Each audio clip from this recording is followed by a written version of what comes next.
Hey y'all, my name is Emily and I am so glad you're here today. Today I'm going to be sharing with you everything you need to know about Texas A&M University.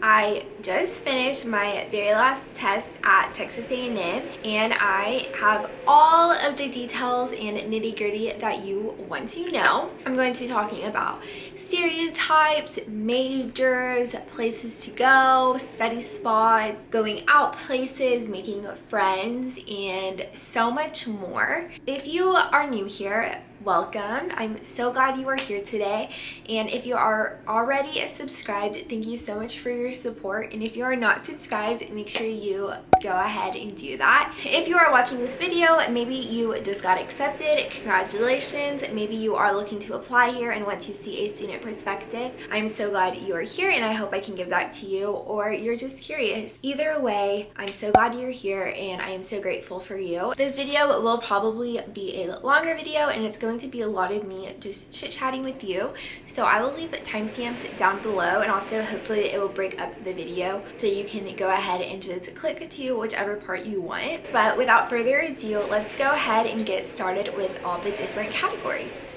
If I don't cover everything in this video, just leave a question down below. I would love to answer it for you and be a resource for you. No questions are off limits. I'm open to different things, and if you look through my channel, you can see kind of what I was involved in and different things that I did, and if you have any more specific questions. I'm going to start off with academics and specifically majors. There's three main types of majors, I would say. Obviously the biggest one is engineering, and the second biggest is business. So I was a business management student. My major is management in the business school, which is on West Campus, and then it's Mays Business School. It is a fantastic business school. Engineering, there's pretty much every single engineering you can think of, and I think our engineering program is one of the best, which it is. I know that there's a really big initiative right now to attract engineers, so you are definitely loved here. The third category, personally from my own experience, is some kind of health major, whether that is public health although the School of Public Health is a really small school, but allied health, community health, biomedical sciences. So there are definitely a lot of options as majors. Literally anything you can think of is here. So that is a very good that there are lots of opportunities. There's communication, liberal arts. And then also with academics, I want to talk about the Aggie Honor Council. Our kind of academic integrity saying is an Aggie does not lie, steal, or cheat, nor does it tolerate those that do. So the honor system is a pretty big thing here. We take it seriously, and I just want to say that while it is taken seriously, it's not to punish you or harm you. It is to make sure you become a better student and give you the resources that you need in order to be successful here at the university. And I am personally very passionate about the Honor Council because the reason I joined was to uphold the value and integrity of our degree here.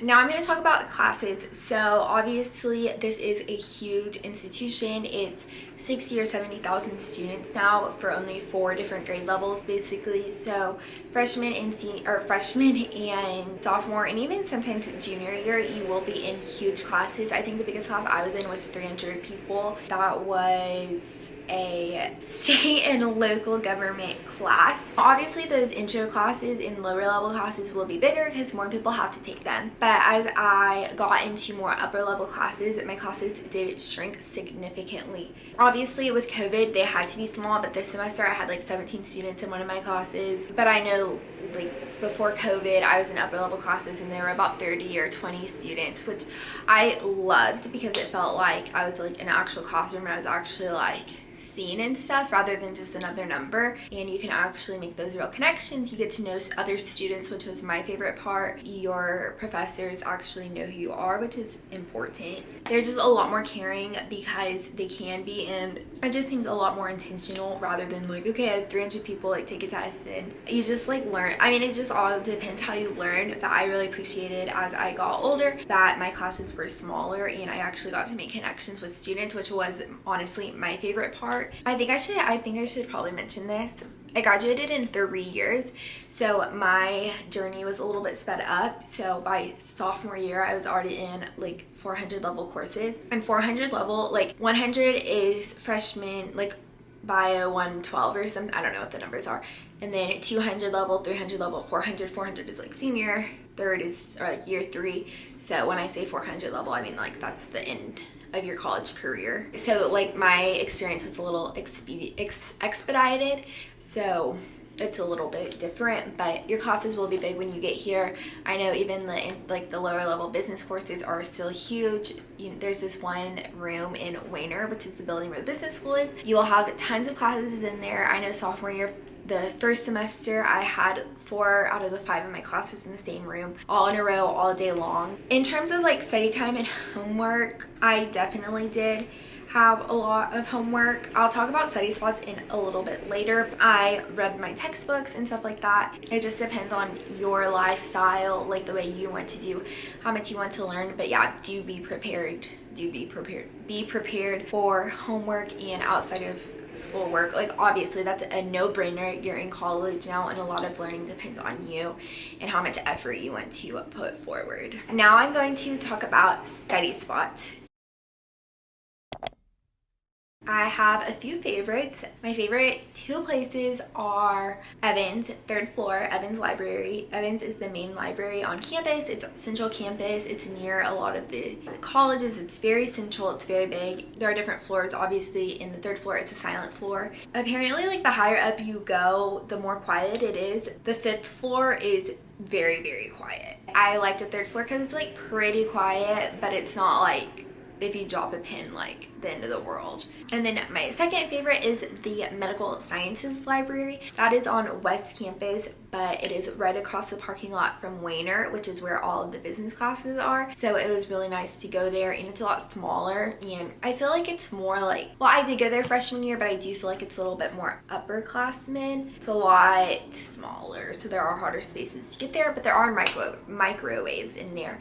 So if you are a business student and you are at Wayner, walk across the parking lot to MedSci Library and cook yourself up some lunch. Another unique spot is the White Creek Apartments community area, because it's usually like only people that live at White Creek go there, and the food's pretty good. So that's nice, and they have like food options, but they also have just like the regular convenience store if you want to get candy or like a bag of chips.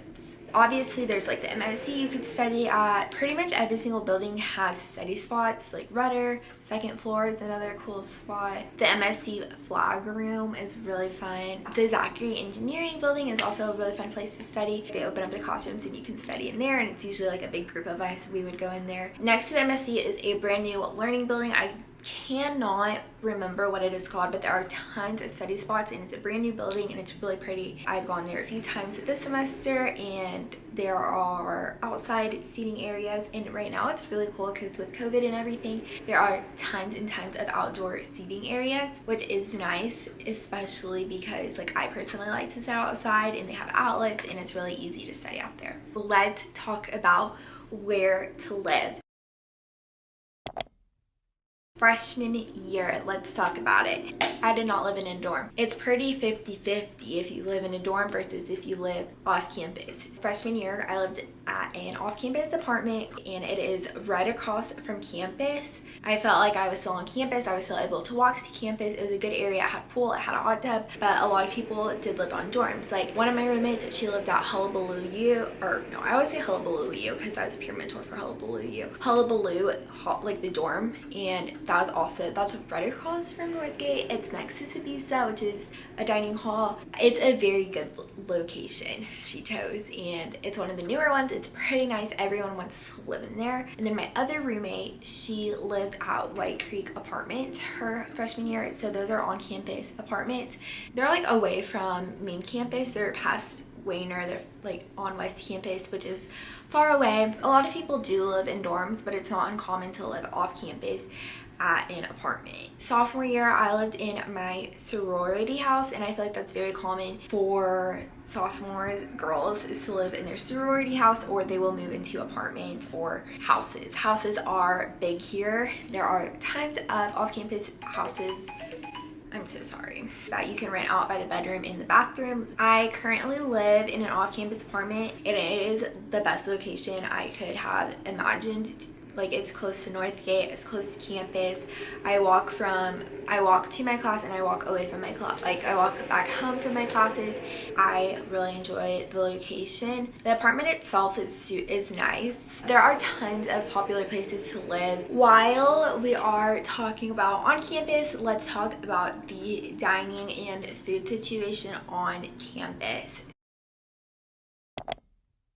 Freshman year, I did live off campus, but I did get dining dollars. So dining dollars is basically, you just pay a set amount at the beginning of the semester and then you can swipe your student ID. Super easy. It's the same amount. It's just like included in your tuition basically, versus you paying out of your own card, and that was just what was best for us. I did eat at Sabisa, which is there's two main dining halls. There's Sabisa and then the Commons. I like Sabisa so much better. That is north side, and then around Sabisa on the same building, there's Chick-fil-A, Pizza Hut, Smoothie King. My favorite on-campus restaurant is called Copperhead Jack's, and it is like Chipotle. There are several different like Chipotle places on campus, and then there's also Smash Burger. There are also different convenient stores called Aggie Express, which we would go get energy drinks or Gatorade or something whenever we were setting up late at the libraries. This is making me very sentimental because we haven't done this in over a year because of COVID.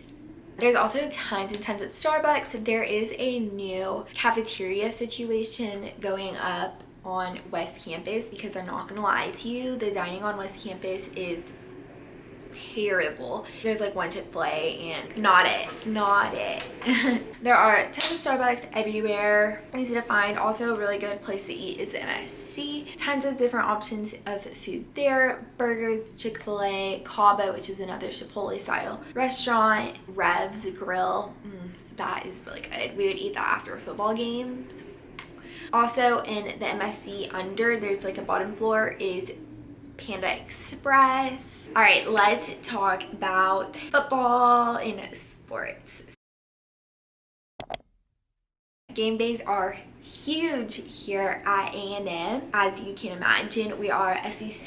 We have been improving lately. Get ready, Saturdays in the fall are so much fun, so amazing. You can go to tailgates, it's fun. Other sports, so baseballs are also fun to do. They do bubbles and the train, and that's a really fun thing. And so I'd say those are the two like big sports we have here, are football and baseball. But obviously there's basketball and other sports, but they're just not as glamorized here. If you want to play sports, you can try out for, I don't know how that works, but you can join the teams, or we have intramurals. So there is pretty much an intramural league for every single sport. There's volleyball, football, softball. There are kines classes, which are basically PE classes. There's ice skating, yoga, Pilates, volleyball, tumbling, running, walking, strength training. So many options that are 1 hour credits you can do. There's kines 199 or kines 120, and you can just play sports, and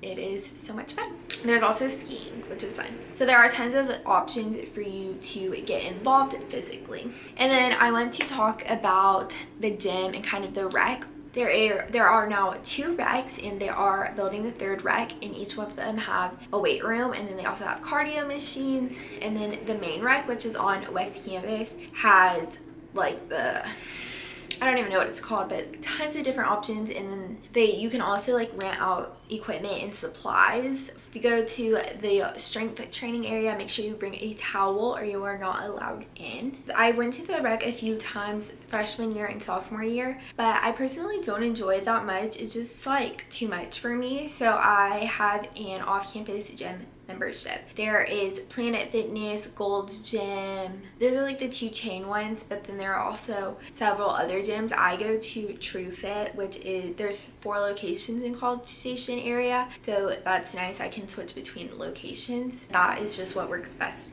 for me. Also, most apartments and student housing have gyms that you can go to. Now I'm going to talk about A&M's culture and its traditions. So traditions are huge here. Traditions literally run our lives here. One of the biggest ones is the Aggie ring, which I have right here. Let's go through them from the beginning of your career here to the end. So start out with NST, which is the new student conference. That's not really tradition, that's like our orientation. You go, you sign up for classes, you get it plugged in, you get involved, you find out about tuition and like how things work. Then you go to fish camp. So fish camp is not orientation, but it's like orientation, and you really just you learn about all the Aggie traditions like muster, and you learn all the yells, and you just get connected with your DG, which is, I don't even remember what that stands for, discussion group or something. It's basically just your small group you stay with the whole 4 days. You go to little party things like mixers, and you just do a bunch of different activities, and you like need to go, even though I hated it, but that's a different story. And like people get really close. And then next year, like the year after your freshman year, you can become a fish camp counselor. Howdy. Let's talk about howdy. So yes, we do actually say it here, but not as much as you think. It's more like official use. Like when I email my professors, I'll say howdy, or if a worker on campus is introducing you, they'll say howdy, or like at Smashburger, they'll be like, howdy, how can I take your order? But it's not like we go up to like our friends and be like, howdy. Even though if you do, it's like, it is what it is. I say it because I think it's fun. Howdy. Let's talk about Wildcats. So every year, freshman, sophomore, junior, and senior, you have these things called Wildcats. So freshman year is A, and then sophomore is A, and then junior is A, whoop. Senior is A, whoop. You can only say your Wildcat the year that you are. Freshmen can only say A, and then sophomores can only say A. You cannot whoop until you are a junior. I sound ridiculous, but this is all like, it's part of the fun. Also, your class year is very big. So I'm class of 22, and every time you hear like 22, you go A, whoop, or I would go a whoop now. So it would be like, oh, class of 2022, a whoop. Again, we're old now, but like, I don't even know what year y'all are. Like class of 2025, it would be A. That's what everything has a movement to A. So it's really fun at football games because whenever in the yells, it'll be like farmers fight, farmers fight, fight, farmers fight. And then you just do your A, or A, or A, woo. So it's very fun. You'll get the hang of it. Don't worry. Silver taps and muster are very sacred traditions here. So silver taps is occurred monthly. Hopefully we don't have monthly, but usually it's monthly, and we honor a current student that has passed away. So it's on Tuesdays at 10 p.m. You go to the academic plaza, and they do a whole ceremony for those students that have lost their lives in the past month. And then muster is a huge honor. It occurs in April every year, and it honors every fallen Aggie from that past year, whether they are current student or a former student. So when I die, my name will be called that year that I die. So it is just a way to honor me and to honor my family, because we are all Aggies, and the Aggies are we are the Aggies. That's really special, and those are probably one of my favorite traditions, because it just like shows the honor and the pride that we have and the love that we have for each other, and just like Aggies and Aggie Network. Let's talk about safety. There are two things I want to discuss, and the first one is carpool. Carpool is a free service to Texas A&M students for sure. I don't know to anybody, but it is on the back of your student ID, and it's basically a free ride from Northgate, or honestly any party, home. Free. They talk about this at NSC and other places, but definitely use this service and keep it in mind, because your life matters. Do not drive drunk, or do not get in a car with someone that is drunk. And if someone is at your house and they're super drunk and they want to go home, or you're at a party with someone and they're super drunk and they want to go home, get them a carpool ride, and it's free and you don't have to pay. Use it to your Like, seriously, use it. It's so important. And then the other thing I want to talk about is the Aggie Core Escort. So this is also on the back of your student ID, and if you are uncomfortable on campus, if you have to walk across campus late at night and you feel uncomfortable, you can call that number and then a core member will come and walk you home. One other thing I just thought of is on campus there are blue lights. They're like kiosks type of things, and you can go and click them and then it calls the police. If you are like running away from somebody, which like I've not really experienced that, but if you are running away from somebody, then you can go to them, like go to each of the blue kiosks and click them and then like kind of create a trail, and then the police will follow the trail and try to find you. So there are different resources. There is the campus police, there's College Station police, there's Bryan police. Overall, I do feel pretty safe. Since we have pretty much covered like campus itself, let's talk about College Station, which is the town that A&M is located in. So it is College Station in Bryan. So they're basically one and the same. College Station is a very college town. There are like we call them like real people that live here, obviously. Whenever you go out to eat, it's majority college students, and it's really cool, and I just love the vibe here. There are tons of things to do. There are churches. There are so many churches, actually. It's like a normal city. There's like Target, Hobby Lobby, Marshalls, TJ Maxx. There's a mall, which is like on the decline. So some restaurants I would recommend are Gumby's, Blue Baker, Lane's. The big argument is Lane's versus Cane's. Where else do we like to go? They obviously have all the chains like Chick-fil-A, Chili's. One thing, Los Kikos Tuesday nights, if you are over 21, you should go. Let's talk about nightlife. I'm going to break it down in 3 different categories. I'm going to talk about house parties, frat parties, and then northgate. So let's start with house parties. There's not really much to say. You just hang out with your friends at a house party. There are like bigger house parties that people would throw and then like invite and try to like create club atmosphere. Frat parties, usually you have to know somebody. Actually, I don't even think you have to know anybody. I only went freshman year because like that just wasn't really my scene. They're very fun. I went to like a ski party. Be careful with your drinks. If you get drinks, make sure you keep them covered. This is just like overall, be smart, go with friends, leave with your friends. I know like a lot of the frat parties at A&M aren't like, they don't have frat houses. You get a ride, like from a pledge ride, and then you go out to the country basically, and it's like kind of sketch, not gonna lie. You do some sketch things in college. Northgate is the bar slash like club area.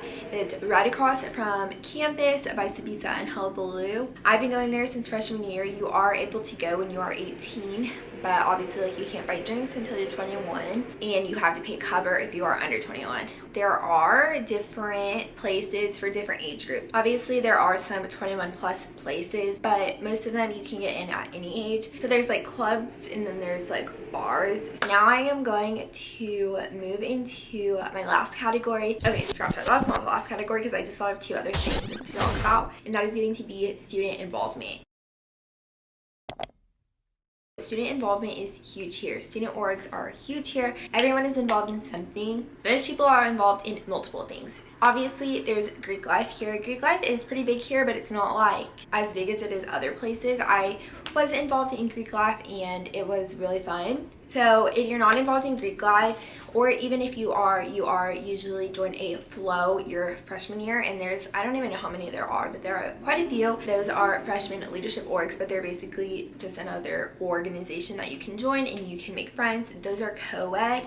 Like almost everyone joined a flow. There's like a Christian one, a business one, an engineering one. I don't know if there's engineering one. I know there's like education one, but like it doesn't really matter. There's so many you can join, and they're really pushed freshman and sophomore year, because sophomore year there's slows, and then if you join those you can become staff and like be a leadership. You can be a leader in those organizations. There's also tons of women's orgs and men's orgs that are like basically like sororities and fraternities. Same vibe, but obviously different because they're not as like intense, if you will. And then there's also orgs related to your major. So there's women in business, there's women in ag, or like what, like stuff like that. Like there's tons of different organizations. Personally, I was involved in a sorority. I was involved in Aggie Honor Council, and then May's Healthcare Alliance, which was a club for healthcare and business. And then I was a Hullabaloo U peer mentor, again, which that's not like a club, but that's how I was involved. Hullabaloo U. So Hullabaloo U is a first semester course that you can take, and I believe they are really pushing it. I was a Hullabaloo U peer mentor last semester. I very much enjoyed it. You basically just learn study tips, time management tips, different resources at A&M, how to get involved, what it's like, how to move forward, how to set goals, stuff like that. It's a very like basic course. Like you're not like learning anything like that intense, but I think it is a useful resource. So I would recommend that you do it. It's really good, and it's a way to get involved and meet people that are like in your major or that are like starting out college just like you. Resources. There are tons and tons and tons of resources on campus to use. Counseling, there is academic success center, the Butyl Health Center where you can like go to the doctor if you're sick and get like condoms, birth control, different things like that on campus. There is library services. There are so many. There's the honor council system. There's legal, like if you are in legal trouble, there's like a lawyer that can give you legal advice. Now I'm going to dive into the last two categories, which are the stereotypes of Texas A&M. The stereotype is like, oh, A&M is so country and cowboys and rednecks and stuff like that. And honestly, yes, there is that here, but it's all in who you surround yourself with. Personally, that is not my vibe. If that is your vibe, perfect, but that's not my vibe. But I don't think that's like the overarching theme here. It's not like, howdy, like, I don't know, like I just don't see that personally for me. Yes, that is like, there are groups of people here. There's 70,000 students here, so you are gonna find that, but I don't think it's like everybody. Along with that is like very conservative and like Republican type of things. Obviously, yes, there is a lot of that here. Like I said, I think it just is all who you surround yourself with. You can find that anywhere. Overall, I would say it's like a little like more conservative school than like other schools. It's all like who you surround yourself with.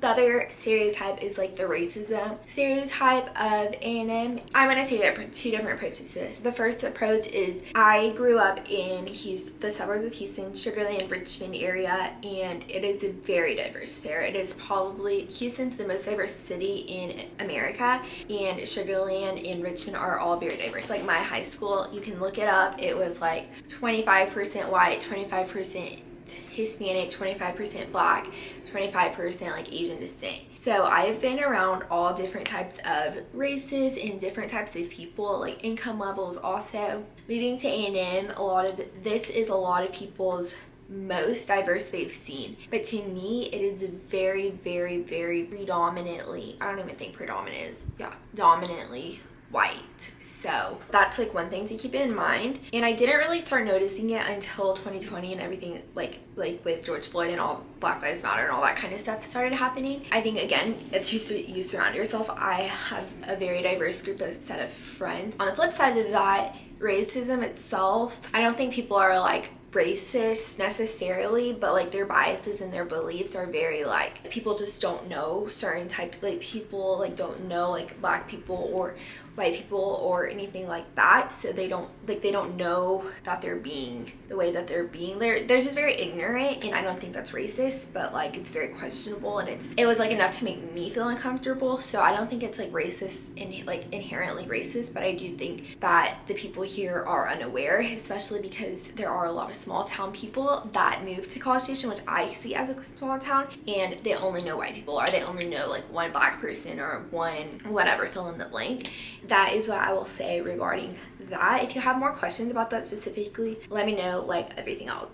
Overall, I love Texas A&M, and I am so glad that I have been able to come here for the past 3 years, and I love it so much. It will always have a special place in my heart. I am ready to move on to my next adventure. It has served its purpose, and I'm so grateful to have a degree from this amazing university and have all the memories that I have made here so far. It's given me my best friends, and I'm forever grateful to be here. I'm going to go ahead and end the video now, but again, if you have any more questions, leave them down below.